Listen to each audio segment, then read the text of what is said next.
ಮಧುರಾ ಅಂತ ಹೊಸಕೋಟೆಯಿಂದ ಕರೆ ಮಾಡಿದ್ರೆ. ನಮಸ್ತೆ ಮಧುರಾ ಅವರೇ. ನಮಸ್ತೆ ಮೇಡಮ್. ಮಧುರಾ ಅವರೇ, ನಿಮ್ಮ ಪ್ರಶ್ನೆನ ಕೇಳಿ. ಸರ್, ನನ್ನ ಡಿಪ್ಲೊಮಾ ಕಂಪ್ಯೂಟರ್ ಸೈನ್ಸ್ ಅಲ್ಲಿ ಕಂಪ್ಲೀಟ್ ಆಗಿದೆ, 70% ಇದೆ.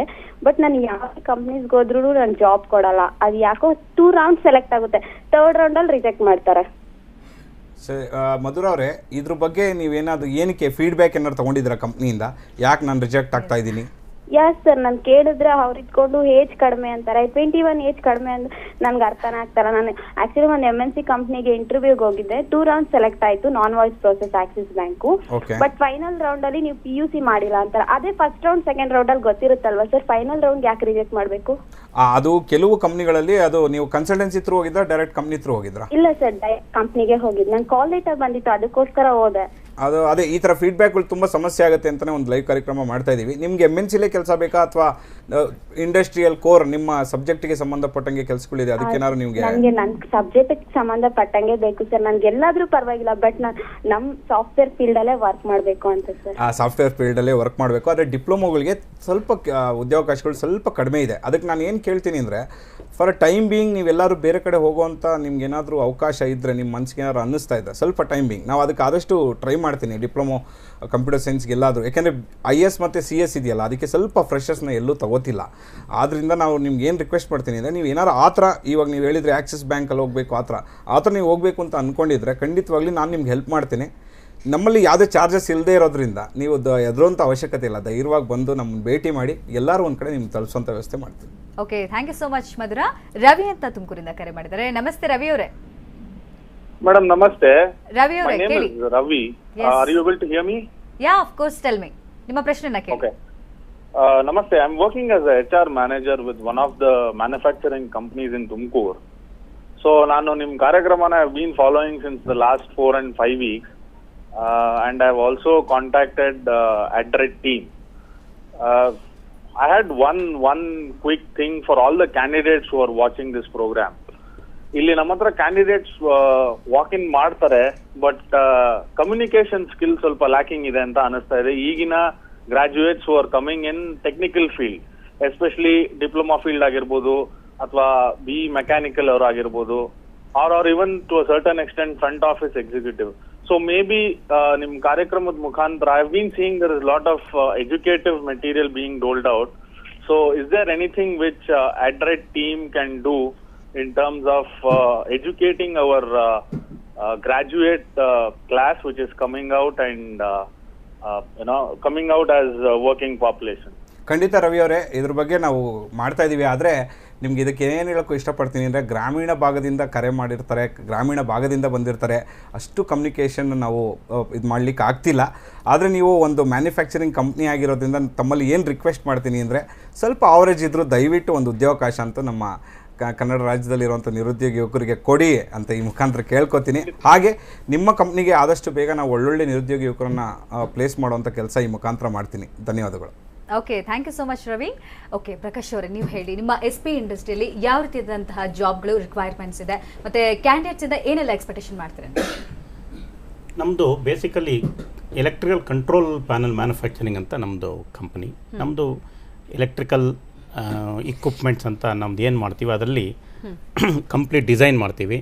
ಆ ಡಿಸೈನ್ ಮಾಡಿ ಕಸ್ಟಮರ್ ರಿಕ್ವೈರ್ಮೆಂಟ್ ಪ್ರಕಾರ ನಾವು ಇಕ್ವಿಪ್ಮೆಂಟ್ನ ತಯಾರು ಮಾಡ್ತೀವಿ. ಇದು ನಮ್ಮ ಕಂಪ್ನಿದು ಬೇಸಿಕ್. ಇದು ಇನ್ಫ್ಯಾಕ್ಟ್ ಈ ಲೈನಲ್ಲಿ ನನಗೆ ಕಳೆದ 30 ವರ್ಷದಿಂದ ಎಕ್ಸ್ಪೀರಿಯೆನ್ಸ್ ಆಗಿದೆ. ಯಾಕೆಂದರೆ ನಾನೊಂದು 20 ವರ್ಷ ಒಂದೇ ಕಂಪ್ನಿನಲ್ಲಿ ಕೆಲಸ ಕಲ್ತಿದ್ದರಿಂದ 20 ವರ್ಷದಿಂದ ಅದನ್ನು ಅಲ್ಲಿ ಕಲಿತು, ಆಮೇಲೆ ಈಗ ಒಂದು ಒಂದೇ ಕಂಪನಿಯಲ್ಲಿ 20 ವರ್ಷ ಕೆಲಸ ಮಾಡಿದೆ. ಅದೇ ಪಾಯಿಂಟ್ ನಾನು ಹೇಳಕ್ಕೆ ಬಂದೆ. ಯಾಕೆಂದರೆ ಈಗ ಏನಾಗುತ್ತೆ ಅಂದರೆ, ಸ್ಮಾಲ್ ಸ್ಕೇಲ್ ಇಂಡಸ್ಟ್ರಿ ಅಂತ ನಾವೇನು ಮಾತಾಡ್ತೀವೋ ಈಗ, ಅದರಲ್ಲಿ ಯಾವುದೇ ಒಬ್ಬ ಹುಡುಗ ಬಂದು ಸೇರಿಕೊಂಡು ಅಲ್ಲಿ ಸ್ಮಾಲ್ ಸ್ಕೇಲ್ ಇಂಡಸ್ಟ್ರಿಯಲ್ಲಿ ಅವನಿಗೆ ಆಪರ್ಚುನಿಟೀಸ್ ತುಂಬ ಇರುತ್ತೆ. ಅವನು ಪ್ರತಿಯೊಂದು ಏರಿಯಾದಲ್ಲೂ, ಈಗ ಫ್ರಂಟ್ ಎಂಡ್ ಆಫೀಸ್ ಇರ್ಬೋದು, ಅಥವಾ ಒಂದು ಮೆಟೀರಿಯಲ್ ತೆಗೆದು ಲಾರಿ ಲೋಡ್ ಮಾಡೋದಂಥ ಕೆಲಸ ಇರ್ಬೋದು, ಅಥವಾ ಎಕ್ಸಿಕ್ಯೂಟಿವ್ ಆಗಿ ಫ್ಲೈಟಲ್ಲಿ ಹೋಗಿ ಎಲ್ಲರೂ ಒಂದು ಕಡೆ ಆರ್ಡರ್ ನೆಗೋಷಿಯೇಟ್ ಮಾಡ್ಕೊಂಬರೋದಿರ್ಬೋದು, ಪ್ರತಿಯೊಂದು ಆಪರ್ಚುನಿಟಿ ಸಿಗುತ್ತೆ. ನನಗೆ I am thankful to my old company who have given me that opportunity. That is how I could built it, because ಆ ಬೇಸಿಕ್ ಕಲ್ಚರ್ ನಮ್ಗೆ ಅಲ್ಲಿ ಬಿಂದದಿಂದ ನಾನು ಇಂಡಸ್ಟ್ರಿ ಶುರು ಮಾಡಿದಾಗ ಅದೇ ಕಾನ್ಸೆಪ್ಟ್ ಇಟ್ಕೊಂಡೆ ನಾನು. ಓಕೆ, ನಾವೇನಾದ್ರು ಸಹಾಯ ಮಾಡೋಕ್ಕಾದ್ರೆ ಹುಡುಗರುಗಳಿಗೆ ಬರುತ್ತೆ ಅಂತಂದರೆ ಯಾವ ತರ ಮಾಡಬೇಕು ಏನು ನೀವು ಹೇಳೋ ಪ್ರಕಾರ ಈಗ ಒಂದೇ ಕಂಪನಿಯಲ್ಲಿ ಕೆಲಸ ಮಾಡೋದ್ರಿಂದ ಬಿಲ್ಡ್ ಆಗಬಹುದು ಅಂತ ಹೇಳ್ತಾರೆ. ಒಂದೇ ಕಂಪನಿಯಲ್ಲಿ ಕೆಲಸ ಮಾಡೋದ್ರಿಂದ ಅವರಿಗೆ ದೇ ಬಿಕಮ್ ಕಂಪ್ಲೀಟ್ ಈ ಇಂಟಿ ಸಿಸ್ಟಮ್ ಇದ್ರ ಬಗ್ಗೆ ಮಾತಾಡೋಣ. ನಾಗರತ್ನ ಅಂತ ವೈಟ್ ಫೀಲ್ಡ್ ಇಂದ ಬೆಂಗಳೂರಿನ ಕರೆ ಮಾಡಿದ್ದಾರೆ. ನಮಸ್ತೆ ನಾಗರತ್ನ ಅವರೇ. ನಮಸ್ಕಾರ ಮೇಡಮ್. ನಾಗರತ್ನ ಅವರೇ, ನಿಮ್ಮ ಪ್ರಶ್ನೆನ ಕೇಳಿ. ಮೇಡಮ್ ನಮ್ ಯಜಮಾನ್ರೆ ಕೆಲಸ ಇಲ್ಲ ಮೇಡಮ್. ತುಂಬಾ ವರ್ಷದಿಂದ 10 ವರ್ಷ ಆಯ್ತು ಬೆಂಗಳೂರಿಗೆ ಬಂದು. ಏನು ಓದಿದ್ದಾರೆ ಅವರು? ಆ ಗಾರ್ಮೆಂಟ್ಸ್ ಅಲ್ಲಿ ಕೆಲಸ ಮಾಡ್ತಾ ಇದ್ರು. ಏನು ಓದಿದ್ದಾರೆ ನಾಗರತ್ನ ಅವರೇ? ಅವರು PUC BA ಮಾಡಿದ್ದಾರೆ. BA ಕಂಪ್ಲೀಟ್ ಮುಗ್ದಿಲ್ಲ, PUC ಮಾಡಿದ್ದಾರೆ. ಈಗ ನಿಮ್ಮ ಪ್ರಶ್ನೆ ಏನು, ಯಾರನ್ನ ಕೇಳ್ತೀರಾ ಹೇಳಿ? ಇವಾಗ ನಮ್ಮ ಮನೆಯವ್ರಿಗೆ ಬೇಕಿತ್ತು ಕೆಲಸ. ಅಲ್ಲಿ ಕಳ್ಸಿದ್ರೆ ಏನಾದ್ರೂ ಕೆಲಸ ಸಿಗುತ್ತಾ? ಖಂಡಿತವಾಗ್ಲಿ ನಾಗರತ್ನ ಅವರೇ, ನೀವು ಕಳಿಸ್ಕೊಡಿ. ಅವ್ರಿಗೆ ಏಜ್ ಎಷ್ಟು ಅಂತ ಕೇಳ್ಬೋದಾ ನಾಗರತ್ನ ಅವರೇ?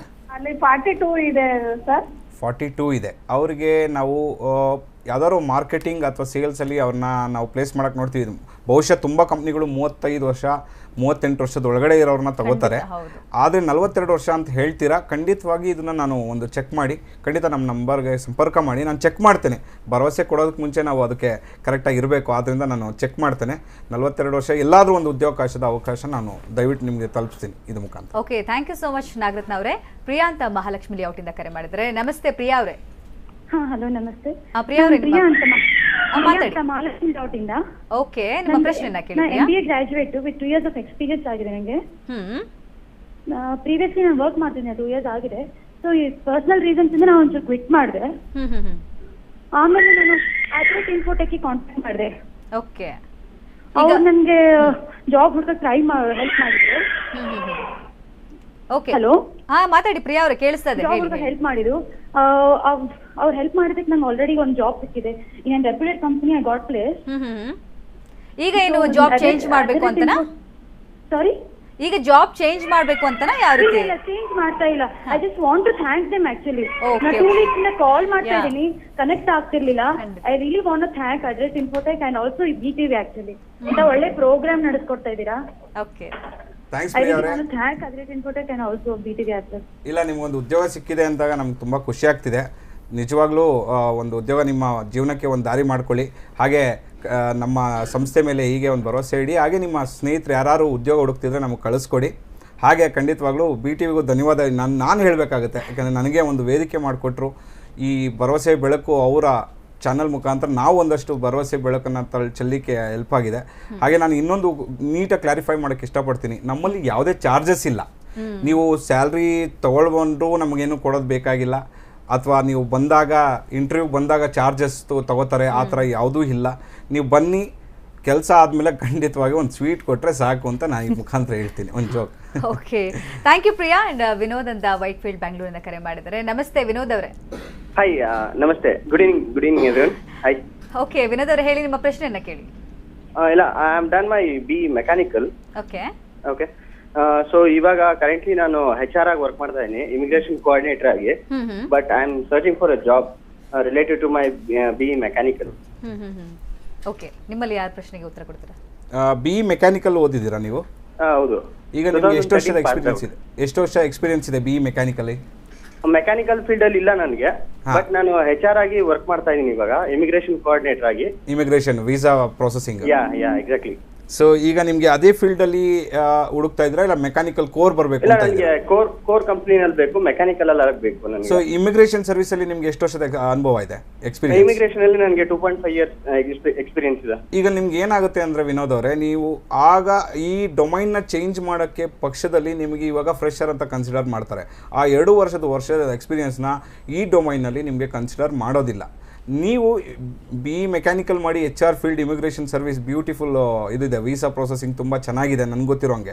ನೀವು ಅದರಲ್ಲಿ ಯಾಕೆ ಒಂದು MBA ಮುಖಾಂತರ ಮಾಡಿಕೊಂಡು ಉದ್ಯೋಗಾವಕಾಶನ ಇನ್ನೂ ನೀವು ಇರೋ ಫೀಲ್ಡಲ್ಲಿ ಇನ್ನೂ ಮುಂದಿನ ಹಂತಕ್ಕೆ ತಲುಪ್ಬೋದು. ಮೆಕ್ಯಾನಿಕಲಿಗೆ ಬಂದರೆ ಖಂಡಿತವಾಗಿ ಮುಂದಿನ ದಿನಗಳಲ್ಲಿ ಮೆಕ್ಯಾನಿಕಲ್ ಬಗ್ಗೆ ನಾನು ಮಾಹಿತಿನ ನಿಮ್ಗೆ ಕೊಡ್ತೀನಿ. ಆದರೆ ಈಗಿನ ಮಟ್ಟದಲ್ಲಿ ನಾನು ಹೇಳೋದಾದರೆ ಖಂಡಿತವಾಗಿಯೂ ನೀವು ಕೋರಿಗೆ ಬಂದ ತಮ್ಮ ಸಂದರ್ಭದಲ್ಲಿ ನಿಮ್ಮನ್ನ ಫ್ರೆಶರ್ ಅಂತ ಕನ್ಸಿಡರ್ ಮಾಡ್ತಾರೆ. ಯಾಕಂದರೆ ಅದು ಬೇರೆ ಡೊಮೈನ್ ಎಕ್ಸ್ಪೀರಿಯನ್ಸ್ ಆಗಿರೋದ್ರಿಂದ ಈ ರೀತಿ ಆಗ್ತದೆ. ಹಾಗೂ ನಾನು ಟ್ರೈ ಮಾಡ್ತೇನೆ ಮೆಕ್ಯಾನಿಕಲ್ಗೆ. ಈಗ ಸದ್ಯಕ್ಕೆ BE ಮೆಕ್ಯಾನಿಕಲ್ ಅವರಿಗೆ ಸದ್ಯಕ್ಕೆ ಉದ್ಯೋಗಾವಕಾಶ ಸ್ವಲ್ಪ ಕಡಿಮೆ ಇದೆ.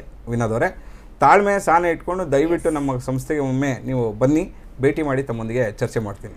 Okay, thank you so much Vinod.